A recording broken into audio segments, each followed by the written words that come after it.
may be seated.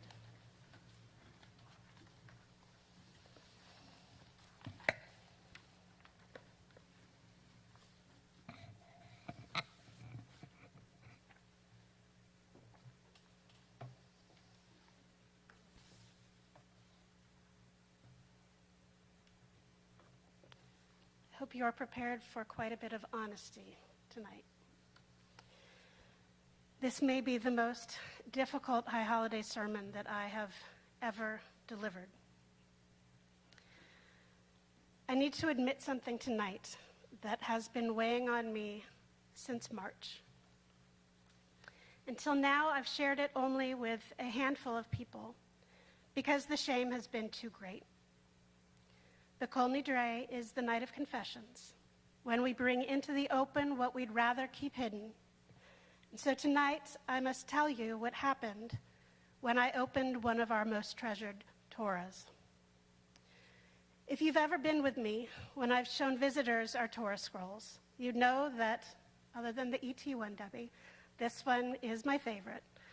I always handle it with a sense of awe. You can see it before us. It is a 17th, 18th century Yemenite Torah that I always believed was written on deerskin because of its deep red color. I've since learned that it is actually written on something called gavil, the full leather parchment, a style that is rarely used today, but dates back at least to the first temple. The backside of the parchment is suede. It is soft to the touch. Holding it has always felt like touching history itself. 6 months ago, the Weprin family who entrusted us with this scroll asked me to check if it might be used at their grandchild's bar mitzvah. Now, if you look at it, you will see that rolling the scroll is not a simple task. The case is flat without the dowels beneath it, and so carefully, reverently, I tried to bring the scroll to the right portion. And then it slipped. The case tilted, the parchment shifted, and in slow motion it tore, right across the Ten Commandments. God's ineffable name, our covenant at Sinai, was torn in my hands. My stomach turned because I was overcome by the shock, grief, and the shame of it. Even as I knew the scroll was too fragile to be read, I carried the weight of responsibility. How do you repair what is so holy? I began by learning more of its history, and what I discovered was remarkable. This Mizrahi Torah was rescued from Jerusalem in May of 1948, the very month that Israel declared independence, the very month that war engulfed the city. Synagogues burned, Torahs destroyed. In the midst of it, an Arab janitor risked his life to save this scroll, hiding it in his home. Years later, after his death, his widow, now impoverished, revealed its story, and eventually it made its way here. This Torah is a survivor. It survived persecution in Yemen. It survived Jerusalem under fire. It survived the War of Independence. And it came to us not only through the resilience of Jews, but also through the courage of an Arab man who risked his life for a Jewish treasure. Its very survival insists that even in war, there are those who choose life, who choose to preserve rather than destroy. That truth is hard to hold right now in the midst of another war, when wounds between Jews and Arabs feel so deep, that when pain cries out from both sides, this Torah reminds us that even in war, unexpected acts of humanity are possible. Still, the question remained, how do you repair what is torn? I turned to our sofer, our scribe, To advise me, he needed details that required taking the scroll from its case. And so, this time with Suzanne Shaw's help, I carefully removed it and unrolled the parchment. I took pictures, one of which you might have seen on the way in. We had it enlarged and have placed it outside that door to Gimel, and I invite you afterwards to take a closer look at it. For what we found stunned me. This Torah was not pristine at all. It was, forgive me for saying this, what I consider a Franken-scroll. It was patched together. It was a collection of contrasting pages.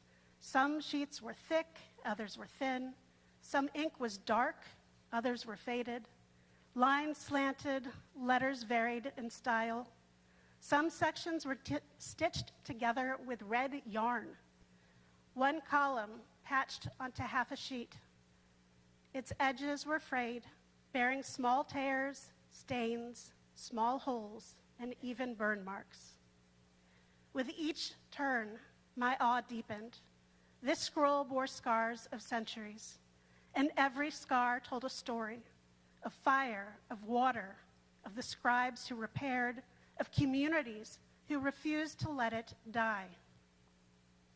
The Sofer explained, this Torah was never intended as a ritual scroll. It was considered a learning scroll, created, recopied, repaired, so that Jews could study Torah together. Its holiness was not in its flawlessness, but in its endurance.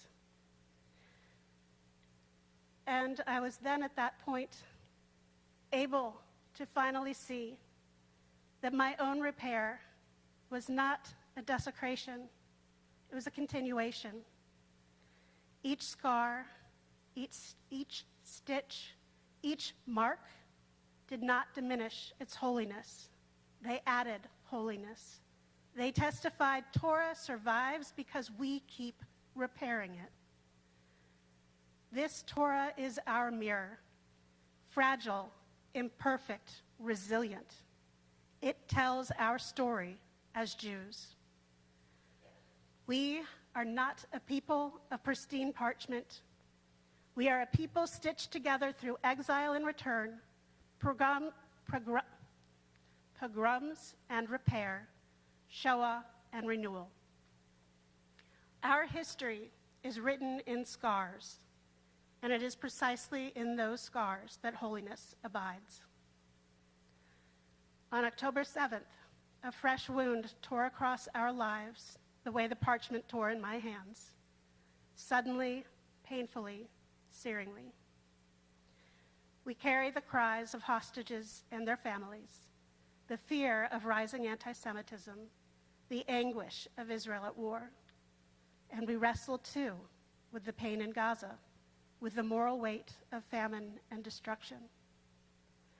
Like I wished I could hide my torn parchment, we may wish to hide these wounds, to avoid exposing our brokenness. The deep trauma of October 7th, the divisions within our community that have followed. But Torah insists otherwise.